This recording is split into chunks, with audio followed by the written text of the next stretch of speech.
the LaxFactor podcast.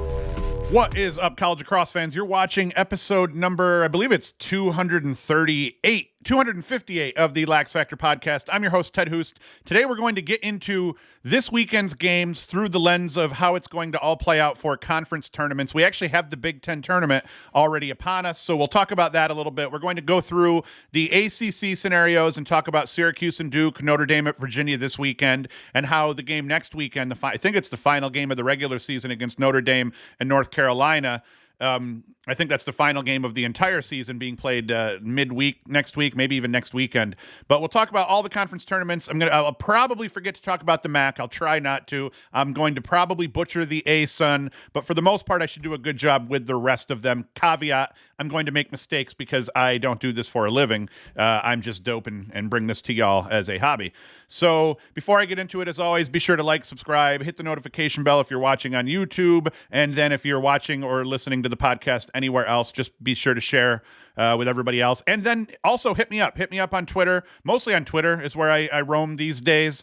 So hit me up on Twitter, chirp me if you have questions and or just want to call me out for a shitty take that I have. All of that, all's fair in love and war. So let me shut up here. We're going to start by talking about the ACC. So Duke, Virginia, and Notre Dame, they're all already in. The question becomes, could long shots North Carolina or Syracuse also get in by winning this weekend? Well, North Carolina by winning next weekend. And for some reason, I've been sitting here for like the last 3 weeks talking about how Syracuse has to beat Notre Dame the final game of the season. I knew in my head they were playing Duke, but I kept saying Notre Dame over and over and over again. And it was a weird dynamic. So yes, Syracuse takes on Duke.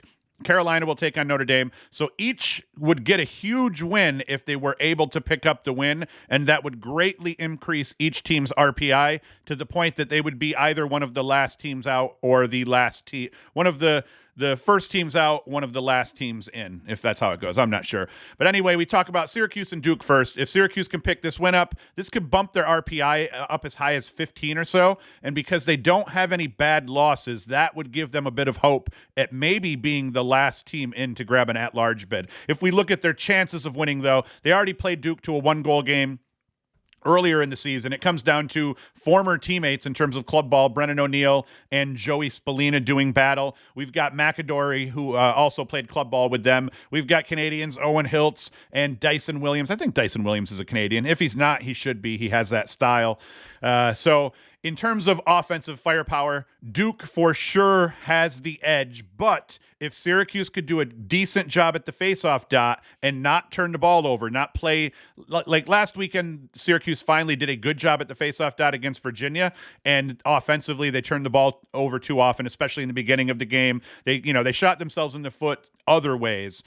So if they could win at the faceoff dot a little bit, even go 40-60, lose 40% instead of 70%, I think that gives them a little bit of hope because offensively they're insanely efficient and they do well with the possessions they get. Duke, not the greatest defensive team in the country, but they will still beat you up. And they can still force you into turnovers. So that's going to be key for Syracuse. Definite edge to Duke's offense overall because, one, they're probably going to have more possessions in Syracuse, and two, they've got freaking Brennan O'Neill, Andrew McAdory, and Dyson Williams running attack, and that's just one of the best attack lines in the country at this point.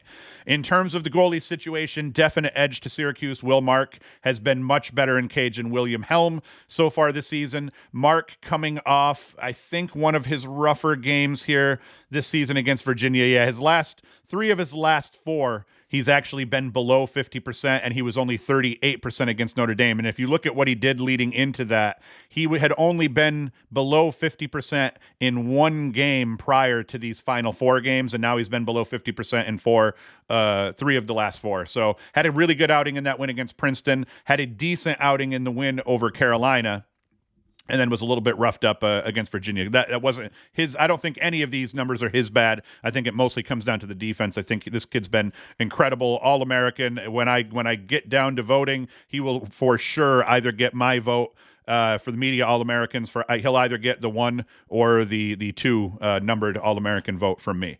So in terms of goalkeepers, Will Mark, definite edge there. In terms of overall defense, I think you got to go with Duke's experience. Syracuse's defense has managed to play decent considering the losses. They're missing their number 1 and 2 guy. Their number 2 guy actually just came back, Clary, last week, but he hadn't played for a handful of games or whatnot. So I think edge to Duke defensively, but I think Will Mark overall as a defense unit, I think Will Mark ends up evening that out. So I think the defensive side of this is a wash to a degree.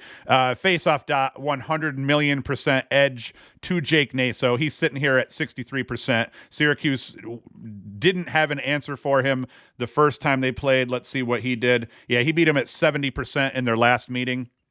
He'll probably do that again, but like I said, Jack Fine and Richie USA here, Recusa, they've played a little bit better, especially Fine's been better overall since he's been taking a bunch of draws for Syracuse. So it's going to be hugely important there. In the end, my prediction is Duke is probably going to beat Syracuse. They could even beat them by a margin. Like I keep saying, both of these teams have talent, but one of these teams has a lot of experience. The other team has very little experience through their entire roster outside of Will Mark in cage. And, you got some guys on the offensive end for Syracuse, the transfers in Kirst and Simmons or whatnot, but that's about it. Everybody else contributing at a high level for Syracuse is either young or a freshman. So I think Duke's probably going to win this game. I'm not going to go with my heart and predict Syracuse is going to win, even though, I'll be freaking out like an animal if they do here. So that's that. And then, like I said, playoff implications. If Syracuse can pick up the win, boom, they may have a shot at being the last team in. I don't think they'll get the 7. I think they would be the 8th. I think they'd get the 8th at large if they were to win this. And even then,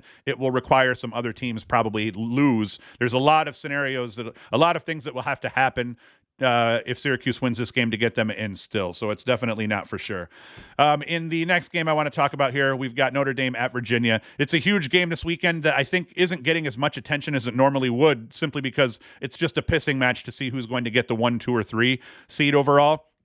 For Notre Dame, I think they win this game. They are the number 1 seed in the NCAA tournament, so long as they don't lose to North Carolina next weekend. So I think that would probably be how that played out. And then if Virginia wins, I think Virginia, they have a shot at number 1, depending on what happens with Duke. Let's say Duke loses to Syracuse, Virginia wins this game, and maybe Virginia then could kind of lobby and maybe try to get that number 1 seed. But I think for Virginia, they're between a 1 and 3, depending on if they pick this game up. I think they're between a 2 and 3 with a long shot of getting 1. I think Virginia doesn't fall any lower, even with the loss here. I don't think they fall lower than maybe 4th overall. And if I look at where Terry Foy off screen has them, Terry Foy has them at 3rd right now. And if they pick up this win against Notre Dame, that would give them 3 wins against top 5 teams, depending on how the RPI shakes out in the last week. So my prediction, though, on this one, I predict Notre Dame is going to pick up the win here. Notre Dame already lost to Virginia at home. I think Notre Dame's going to return the favor here, beat Virginia on the road, and improve to 10-1 going into that game against North Carolina. That's my prediction. All right, let's see here. We got Carolina, and then the following weekend. This game isn't even this weekend, but I wanted to talk about it because it's important. Just because if North Carolina wins this game, it could be enough to get them into the tournament as a long shot. Right now, Terry Foy has them sitting at 14th. In terms of all of the the top teams in terms of seeding. Obviously a bunch of teams are going to win automatic qualifiers out of there, so that ends up putting them maybe at, like, let's say 8th or 9th in terms of the at-large bid once the automatic qualifiers are eaten up. So for Carolina, win this game. Your RPI right now is 14th. You win this game, your RPI is probably jumping to 12th, 10th, could even be 9th. They already have a top 5 win against Hopkins, so that would give them 2 top 5 wins if they win this game. Their problem is they have losses to Syracuse and Ohio State, so they have bad losses. So honestly, if it comes down to, let's say Syracuse and Carolina both win their final games here, I think that would probably frog jump Syracuse over Carolina because Syracuse has more wins. They have a bunch of wins actually between 11 and 20, where Carolina has none and Syracuse has no losses from teams that are below them and outside the top 20 in terms of RPI. But for both of them, to be sure, it's a long shot. I know I'm a Cuse homer and I get accused of that a lot, but in fairness, it's a long shot for both of them. If both of them win, there's not both of them will certainly not get into the NCAA tournament, but it's a long shot for either one. No, I'm just rambling again. All right, so we're going to move on here then to the Big Ten. The Big Ten tournament is actually upon us. No seeding anymore here. So we have one of the games, Ohio State at Michigan. I think that's the first game that'll be played Saturday, later in the evening on Saturday, and then Rutgers and Maryland is the nightcap. So this game was just played. Michigan already beat Ohio State 19-14 last weekend. I think this game could go either way, despite how it played out last weekend. Again, this one's being played at Michigan, so Ohio State has to go on the road to play their rival twice. So this one, big time rivalry. I think this time here, because now we're in the tournament and they're having to face each other. Every game in your conference tournament is a huge rivalry game. In terms of how do I think this is going to play out? Oh, and then to speak on the winner ends up having to take on Penn State, and Penn State has already beat both of these teams, so that's interesting as well. And that'll be the same case for Rutgers, Maryland. The winner of Rutgers, Maryland will take on Hopkins, and Hopkins already beat both of those teams. So in terms of offense, definite edge here, especially the way they're playing, goes to Michigan. Jack Myers and company have just not got it done offensively. Have been a big disappointment, honestly, offensively for Ohio State. I think Myers is still going to get drafted, and I think he'll still be a PLL pro. But he definitely, I was expecting him to put up in the area of 80 to 90 points this year, and right now in their tournament, he's only sitting at 39 points overall. So huge edge to Michigan offensively, and they proved that last weekend as well. Shane Carr, Hunter Taylor, I don't even know at this point who's going to be playing. I think Shane Carr is probably still starting, right? And, yep, he got some time against Ohio State. And did Hunter Taylor split time with him? No. So Shane Carr's in cage. Definite edge here goes to Skylar Walland. He's been the better goalie, regardless of who Michigan puts in here. But definite edge to Ohio State. In terms of the goalkeeping, you would think edge to Ohio State defensively because of their personnel, but that just hasn't panned out that way because they've struggled. They struggled badly at the faceoff dot against Michigan last week, and that all of that simply just played into things snowballing from there. So faceoff dot edge, Nick Rowlett has been awesome. Wheatfield has been awesomer. I think Wheatfield is actually the highest rated FOGO in the country based on Lacrosse References numbers right now. So definite edge goes to Michigan on that front here. So in the end, prediction, I think that Michigan's probably going to win this game. I'm going to predict Michigan will win. I think it might even be a little bit closer than what we saw last weekend here, and they'll punch their ticket to go on and play Penn State, in my opinion. Either way, Penn State's liking their chances no matter who wins, but I think at this point, Penn State would probably rather play Ohio State based on how last weekend went. Next one we got to talk about here is Maryland and Rutgers. Maryland beat Rutgers on the road about 10 days ago, a 3-goal Terps win. I like the Terps to pull out a win in this one again. I'm going to go right out here and do my prediction at the front. I think the Terps are going to win this game. I think that in terms of who needs this game more, it's for sure Rutgers, because Rutgers right now is firmly on the bubble, and a loss is probably enough to result in them being one of the first 2 teams out of the tournament here. For Maryland, I think they're okay. Even if they lose this game, they probably still grab at least the 7th or 8th at-large bid that's up. If they lose, if Rutgers wins, that could be enough to boost their resume and punch their ticket. As we're looking at the RPI right now, Rutgers' RPI is 13th. They have no top 5 wins, so this would give them a top 5 RPI win. They have no 6 through 10 wins, and they've beat Michigan, Utah, and Princeton in terms of 11 through 20, with their worst loss coming to Ohio State overall. So for Rutgers, I think if they win, they're probably going to punch a 7 or 8 seed for the NCAA tournament. If they lose, I think they're probably literally like the first team out potentially. And then in terms of what do I think is going to happen, like I said, I think Maryland's going to win. I think Rutgers outplayed Maryland, I think defensively. What am I talking about here? Rutgers has underplayed overall here in terms of like guys like Ross Scott, a guy who I thought would have been a lock to be a first-team Big Ten player. He's actually on the Big Ten second team here. So offensively, I would have actually assumed Rutgers would have the edge here, but the way that Braden Erksa, Maltz, Kelly's, all those guys are getting it done right now, playing really good team lacrosse, I kind of give a slight edge to Maryland offensively at this stage. Defensively, again, slight edge. Not even a slight edge. I would have given a huge edge to Maryland, except they did play a pretty close game here last time. But the edge defensively goes to Maryland in terms of goalkeeping. The edge goes to Maryland. Kyle Mullen is capable of coming in and stopping 70% of the shots that he faces. But in his last meeting against Maryland here, he was good, 52%. But Rupel, young kids, sometimes they're so stupid they don't even know to be nervous, and they end up kind of sometimes playing really well in situations like this. So I like Rupel and Cage a little bit better than I like Mullen. Especially because Mullins had the pleasure of being more experienced than Rupel through this season and is still sitting at 51%, 1% lower than what Rupel is. You could definitely say credit Maryland's defense for helping out a little bit. But in the end, definite edge goes to Maryland defensively overall between their goalkeeper and their long poles. Face-off dot, no-brainer. Luke Weirman, second. I think he's ranked number 2 or 3 here behind Wheatfield for Michigan in terms of whatever that number that Lacrosse Reference runs here. So he's one of the best guys in the country. Now, hey, Duhenio, as I now have heard him called, I've been calling him Dugenio for like 2 or 3 years here. He's not bad. So he's capable of giving Weirman a little bit of trouble. If we look at what he did last week or 10 days ago when they played, 33%. So that's not very good. If Weirman does that again to Duhenio, it's going to be a long day for Rutgers. And I think Maryland might win this one by more than 3 goals. Simply because I think we're just looking at a different Maryland team at this point. And this team here is going to be just like Rutgers has to win to get in, and they're the injured dog. Maryland is the dog whose pride is injured badly. So I predict Maryland wins this one by, potentially 5 goals. But once again, it could go into overtime, and it could go either way because I'm a moron and I'm terrible at predictions.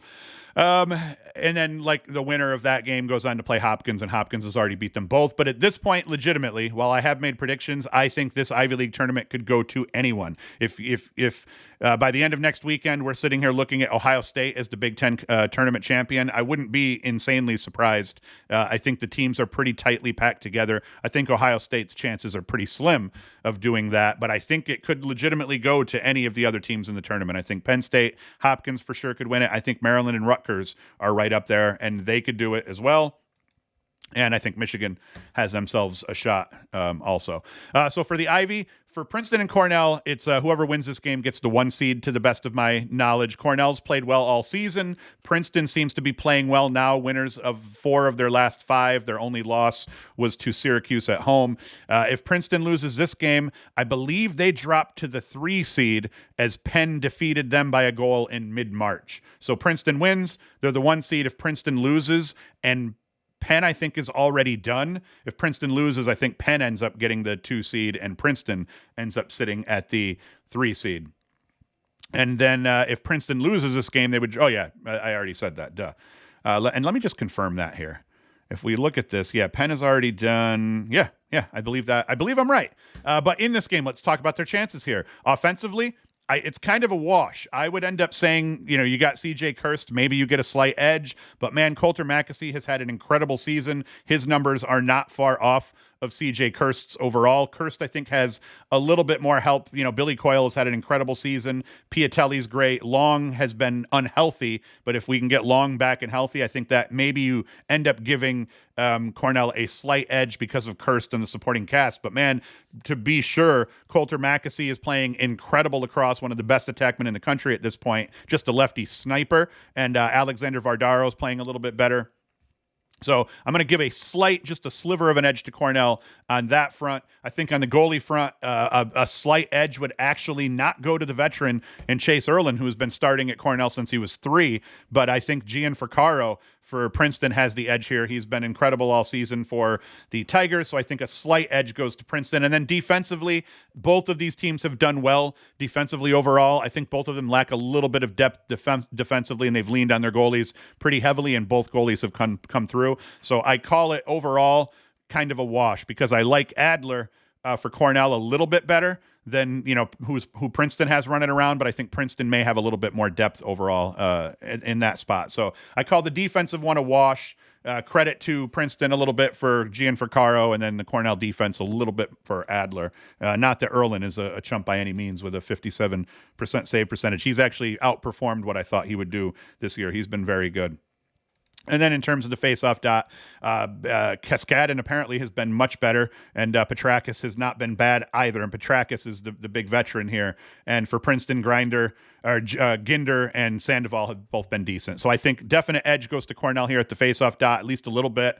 And then in the end, my prediction for this one comes down to, I think Cornell. I think the home team wins this one. I should probably get off my ass and maybe hit this game, depending on when Syracuse plays, because that'll be a hell of a game. Maybe. We'll see what happens on Saturday. But, yep, I'm going to predict Cornell in a close game. They're going to take the 1 seed, and I think that drops Princeton to the 3rd, and Penn would get the 2 in that case. For Harvard and Yale, it's just straight up a win and you're in for each of these teams. Yale is certainly the favorite, considering Harvard has lost their last 2 games to Penn and Princeton by a margin, but the wounded dog is dangerous here, and I think in this case, both of these guys are probably going to be dangerous. Now, Yale, I have seen scenarios where even if Yale loses and doesn't make the Ivy League tournament, they could still get in. Their RPI right now is sitting at 8th. Now, what is weird about this, though, is that they have no top 5 wins now, and they have no top 10 wins.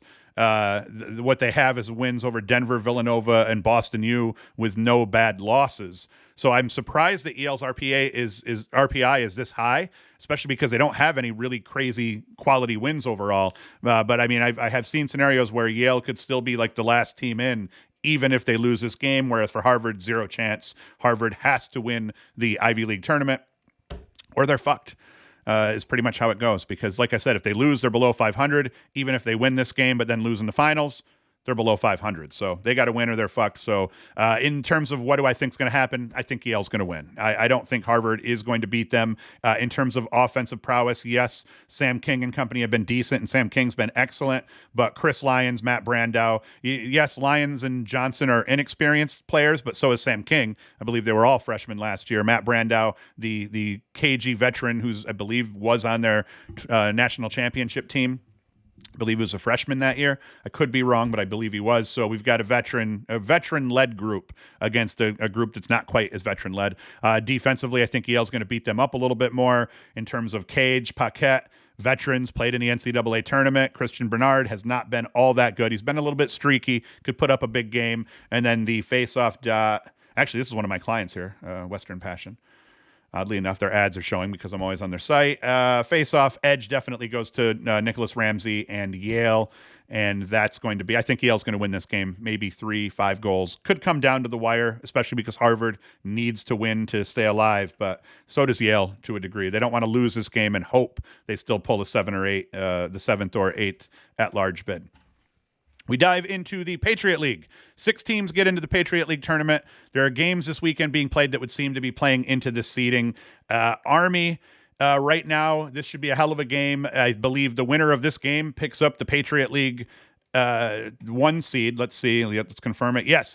If Boston U is able to beat Army on the road here on Friday night, this is Friday at 8:15 nonetheless, then Boston U will end up being the 1 seed. So whoever wins this game gets the 1 seed, and I believe whoever loses this game gets the 2 seed. Let's just check that real quick. Boston U, did they beat Lehigh? Yes. So I believe Boston U would lock up the 2 seed with a loss in this case here. But it should be a hell of a game. In terms of offensive firepower, I give the edge here to Boston U because of Dalto, Perfetto, and Lay on attack, but Reese Burrick has done an incredible job leading this Army team. Army shoots well. They shoot well from distance even, so they're going to stretch a defense, and then that lets them kind of win one-on-one matchups once they get the defense extended. So I don't dislike Army's offense, but I do think that Boston U has a little bit more firepower and guys that have been contributing heavily offensively for years here. In terms of the goalies, definite edge to Army and Knox Dent, both for name and in terms of save percentage. And then if we dive down to the face-off dot, Connor Calderon has been good. Will Coletti has been better. My prediction for this one, I believe that Army is going to win this game. I have a feeling Boston U, because at this point I would call it an upset just about if Boston U beat them. Because I mean, Army has just overperformed in every area, and they've been better, I think, overall than Boston U. The problem with Army is their schedule isn't all that tough. Boston U's a little bit more battle-tested at this stage than Army, but I'm going to pick Army to win at home, and in the end, it's going to be the difference between who gets the 1 and who gets the 2 seed overall. Army. Army. what a game over, and actually beating Navy the way they did last weekend is part of the reason I'm going with this. If that Navy game had come down to overtime, I'd be like, maybe Boston U at this point could edge them out. But Boston U, every time I've picked them, they've kicked me in the balls. So I'm going to go with Army in this one. Bucknell and Navy, not a game I'd normally be talking about, at least not this year, but Navy's already locked up a spot, I believe. And I believe if they beat Bucknell, they lock up at least the 5 seed. If Navy wins and Loyola loses to Lehigh, I think Navy can sneak themselves into the 4 seed. If Navy wins and Lehigh loses to Loyola, that could see Navy maybe jump even as high as the 3rd seed, as long and that would, because it would put all the teams at 5 and 3, and then Navy beat both Loyola and Lehigh. So this is where things start getting hairy for me, and I'm not entirely sure. I think Navy's already in, and I think now they're fighting for somewhere between the 5 seed and the 3 seed, depending on how everything else shakes out. In terms of what I think is going to happen in this game, Navy is going to beat Lehigh. Navy is better offensively, although injuries have made them a little bit streaky. Navy's got a better goalkeeper in terms of Pat Ryan, so that's going to play for them as well. Navy is much better at the faceoff dot with Anthony Gabriel, winning 57% of his draws here. So Navy's going to beat Bucknell, and I think that puts them in the area of the 3 or 4 seed, depending on how things shake out. Then we end up having Lehigh, Loyola at Lehigh. And a bit more on these two teams because I kind of touched on what was their deal quickly as I was rambling through Navy. Boston U already has a tiebreaker over Lehigh. So even if the Terriers lose and Lehigh wins, I believe the best Lehigh can do is the 3 seed. For Loyola, if they can pull out a road win, they would then frog jump Lehigh into the 3 seed so long as Navy loses. A Lehigh loss could see them drop from the 3 seed all the way down to 5 as they have the tiebreak over Navy. Or maybe Navy has the tiebreak over Lehigh. Let me look at that real quick to make sure I'm not just talking stupid. Yeah, Lehigh has the tiebreak over Navy. Yeah, so I don't know. I know that both of these teams I think are already in, but I think that there could be quite a swing depending on who wins and who loses here, because the Patriot League has been a mess all year long here outside of Boston U and Army hanging out at the top here. And then I believe Lafayette is in already. So I think they punched their ticket last week. I don't think they play again here. So I think that even if Bucknell picks up W and finishes 3-5 with Lafayette has already beat Bucknell. So I think Bucknell's out. Lafayette's already in. I think Lafayette, the best they can do, I believe, is that final spot. I think they're the 6th seed overall. All right.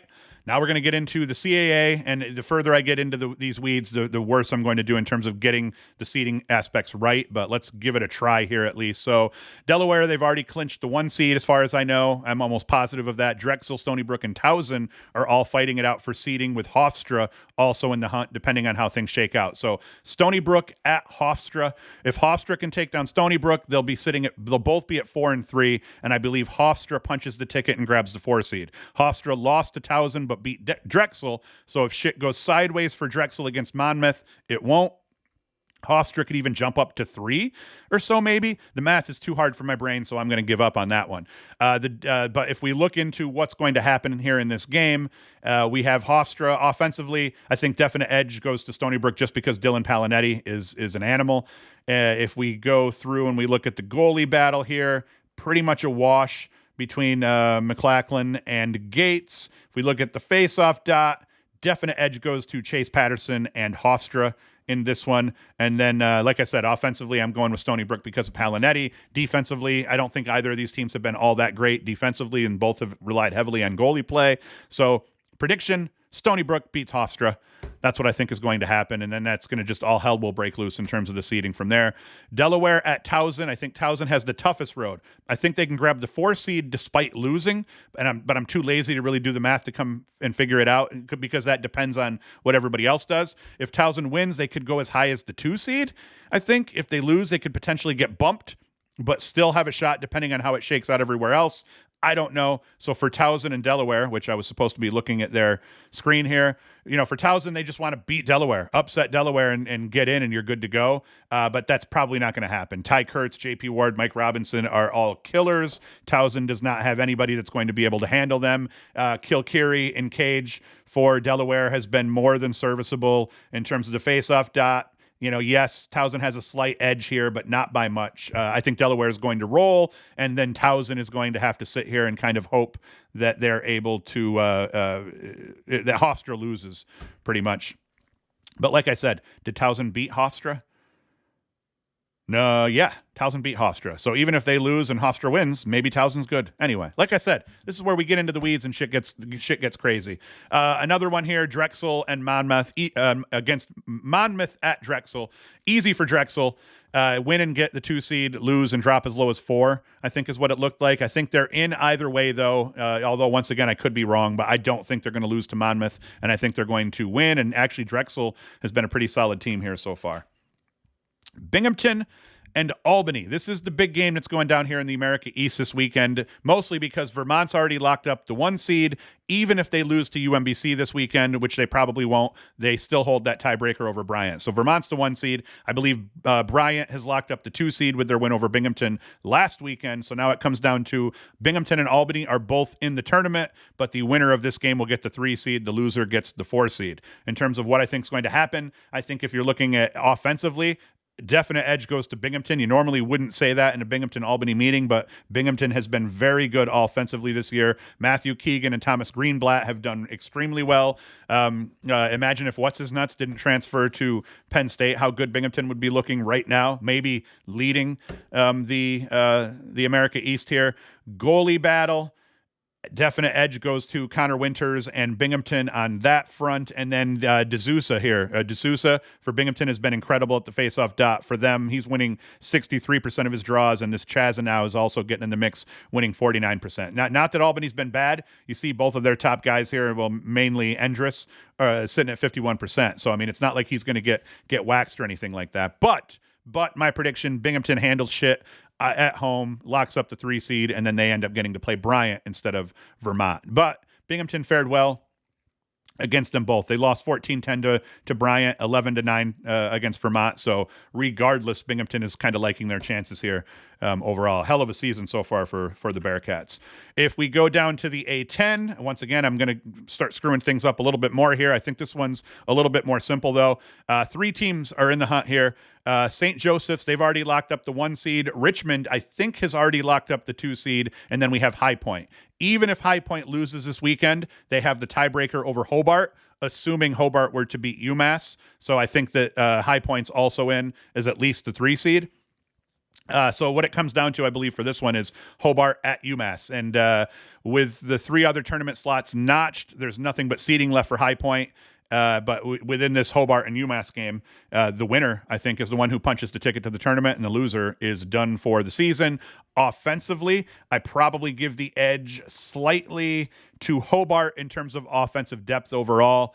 But I mean, the edge, it's just a sliver in terms of the face-off battle.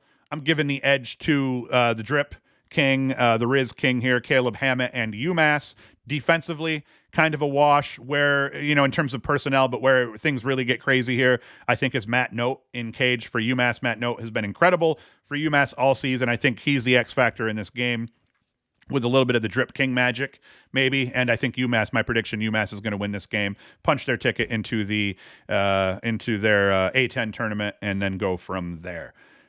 And then, you got all the other teams, High Point, all those guys are going to do battle. They all play this weekend, I believe, but who cares? They're already in and good to go. And then we dive into the A-Sun. I believe 6 teams get into this tournament. I think Utah's locked up the 1 seed. Air Force may have the 2 seed locked up already. Jacksonville, Air Force, and Bellarmine are in the hunt for seeds 3, 4, 5, and 6. And in the end, that one gets really ugly also. I'm going to just kind of look at it from Utah's page here. And I believe it's the top 6 teams get in. So, I mean, that means that the games down here, what Robert Morris, Mercer, and Cleveland State all do actually will factor in this one. So I didn't want to do the math or anything like that. These guys are all good to go, I believe. And then I think it's these 3 teams that are fighting for those last 2 spots. So that'll be interesting as well here. How long? I've only been talking for 33 minutes here so far. That's not too bad. But that's going to be it. I'm going to be back, like I said, on Monday. We're going to do Monday. Wait, actually, no, that's not it. I wanted to talk about one more thing here. I wanted to talk about Terry Foy playing Rain Man for the weekend, and he put together here. I don't even care about the AQ assumptions and all that crap. I do care for Syracuse's outcome because I want everyone who's favored to win their conference tournament to win their conference tournament because, This one doesn't matter because Syracuse probably loses to Denver or definitely loses to Georgetown and almost definitely would lose to Denver if either one of these are up for an at-large. But like St. Joe's, we start diving into teams like Vermont, Delaware, Cornell. Any one of these teams lose their conference tournament, that makes it tougher for the teams on the bubble to pick up the at-larges because you end up having a really good team that now just all of a sudden eats one of those at-larges you were expecting. But look at what Terry Foy did in terms of ranking these teams as of today in terms of their at-large resumes. Now, like I said, a lot of these teams are going to punch automatic bids via winning their conference. So as we go through here, I'm going to just keep a tally to see how many spots we really have available left by the time we give the at-larges to the teams that we think that are definitely going to get them. Notre Dame, like I said, we already talked about it. They could pick up the 1 seed right now. If the season ended, they are the 1 seed. It's between them and Duke. So if Duke beats Syracuse and Notre Dame loses to Virginia, I think then that makes Duke the favorite to pick up the 1 seed. And what really hurts Duke, I think, over Notre Dame, beyond having 2 losses to Notre Dame's 1, is Duke lost to Jacksonville. And I don't think that looks great for them.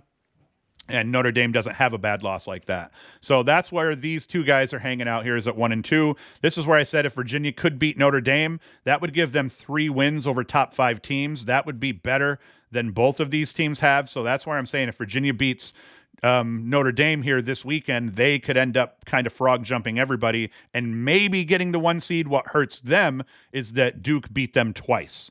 You know what I mean? So that's where if Duke beats Syracuse and their season's over, Virginia beats Notre Dame, you still have Duke winner of over Virginia twice, but that would give Virginia 3 top 5 wins with no bad losses and Duke's bad loss to Jacksonville. So that's how that could play out. Penn State and Hopkins out of the Big Ten are sitting at 4 and 5. Actually, we have 3 ACC teams sitting as the top 3 in Notre Dame, Duke, and Virginia. And then the next 3 teams are Penn State at 4, Johns Hopkins at 5, and Maryland at 6. And to be sure, Maryland's RPI is actually one is 7th versus Cornell's at 6th. But Cornell has that bad loss to Harvard with no top 5 wins, whereas Maryland has 2 top 5 wins. And once again, it's weird to me because you have Maryland with 2 top 5 wins, yet Johns Hopkins RPI is better. But yeah, these teams are all locks for the tournament, whether they win their conference tournaments or not. That would include Cornell. Even if Cornell lost their conference tournament, I think they are definitely a lock for an at-large bid. And their RPI sitting at 6th. And this is where people have been chirping about Penn and Yale in their ranking all season long. But when you look at their resumes, neither has a top 5 win, but both have. Or actually, the Yale one is the one that gets me. I already kind of talked about that earlier, that I was surprised Yale's RPI is as high as it is, considering they don't have a top 5 win or a win in the area of 6 through 10, whereas Penn has 2 of them. So Penn, I think, is probably good to go, and they're going to be able to, pick up another quality win in the Ivy tournament. If they win in the Ivy semis, Penn is now guaranteed. If they lose in the Ivy semis, I still think Penn grabs one of those at-large bids overall. Yale, I think if they lose to Harvard, now they're on the bubble. But as I said, there's a world in which Yale, even losing to Harvard this weekend, could potentially be the first team in. If they lose to Harvard this weekend, they could be one of the first teams out. You're looking at a team like Georgetown. I do think they'll probably win the Big East tournament. If they were to lose, who's Georgetown play this weekend here? Let's go to check that out. Georgetown. We're just going to go to Division I polls. And then we're going to hit up Georgetown. All right, yeah, Georgetown has Villanova this weekend. If Georgetown wins this weekend against Villanova, and even if they lose in the first round of the Big East tournament, I think Georgetown would get themselves in. I think that if they lose to Villanova this weekend, but then win a game in the Big East tournament, they probably get in even if they don't win it. But the way Georgetown's been playing, I like Georgetown's chances of both winning this weekend against Villanova, and I like their chances of winning the Big East tournament overall. Denver's a tough one. They have Marquette this weekend. If Denver loses to Marquette, that probably is enough to put them as one of the last teams out. And as I'm sitting here thinking about this, did I not talk about the Big East here? I didn't talk about the Big East at all. So let's not be a-holes and let us talk about the Big East. I believe only 4 teams get into the Big East tournament here. And Denver, these 3 teams are all in. no matter what happens. But like I said, a loss to Marquette by Denver here, that gets Marquette into the tournament, into the Big East tournament, and then we go from there. So if they lose to Marquette and then lose in the first round of the Big East tournament, Denver is probably sunk. And is Villanova's resume? Let's see what Terry Foy has Villanova at here. Yeah, so where you see their RPIs here, both of these teams need to win. If Denver can pick up a win this weekend, and if Villanova can pick up a win this weekend, Villanova plays. I hate that pop-up. Villanova plays Georgetown. That's going to be tough. So, yeah, I don't know. Big East is going to be a mess, but like I said, in the end, I think it comes down to Georgetown's the favorite, and then Villanova and Denver are just fighting for at-large bids, and they are firmly on the bubble, but they're in a much better position than teams like Syracuse and North Carolina, and some of those teams behind them are, as we see here. And then we have Rutgers. Like we said, if Rutgers could beat Maryland, that's going to bump their RPI pretty heavily. It will actually shift some things for other teams too, because it could bump Maryland out of the top 5 in terms of RPI. So, boom, Rutgers, you got to get a win. That makes your resume look a little bit better, and then that puts you kind of a little bit more where Denver and Villanova are, and now you've got a legitimate shot at an at-large. I think a Rutgers loss, they may end up being the first team out. A Rutgers win, even if they lose in the next round of the tournament, I think they're still right there on the bubble and have a legitimate shot. Carolina and Syracuse, I already talked heavily about what their scenarios are. Both have to win to even have a shot, but even if they win and give themselves that shot, they're going to have to rely on 2 things. One, every tournament favorite, every team that has the higher RPI wins their tournament. That will be required for both of them, I think, to get in. And then they'll have to have a couple of other teams lose to like they're going to want to see Rutgers lose. They're going to need maybe definitely Villanova to lose. They're going to want Marquette to beat Denver. So a lot of things I think will have to happen to end up getting Syracuse and Carolina in. I think Princeton has to win the Ivy League tournament to be able to get in. I think the same thing goes for Michigan. They have to win the Big Ten tournament to get in. And then even Army, we're looking at a team, Army right now is looking at the 1 seed in the Patriot League tournament, and even their resume is not very good because their schedule is sucked. They've got an outside the top 20 loss to UMass and only 1 top 20 win against Rutgers. They played a shitty schedule. And boom, they're a team that, right now is the favorite, but could end up the favorite in the Patriot, but could end up, if they don't win that tournament, not even getting an at-large bid. That's a real possibility there. And then teams like Vermont and Boston U just have to straight up win their conference tournaments to have any hope. So that's it. I'm going to shut the hell up here. We're going to put this show out. Come back on Monday. It will be Monday that I will be popping up the weekend recap show, because obviously I want to make sure to get the all of the games from this weekend that are all playing into conference tournaments and crap like that out. So that's it. Come back Monday. As always, thank you for watching. Thank you for listening. Share the crap out of the show with your homies, and Hoost is out. The LaxFactor Podcast.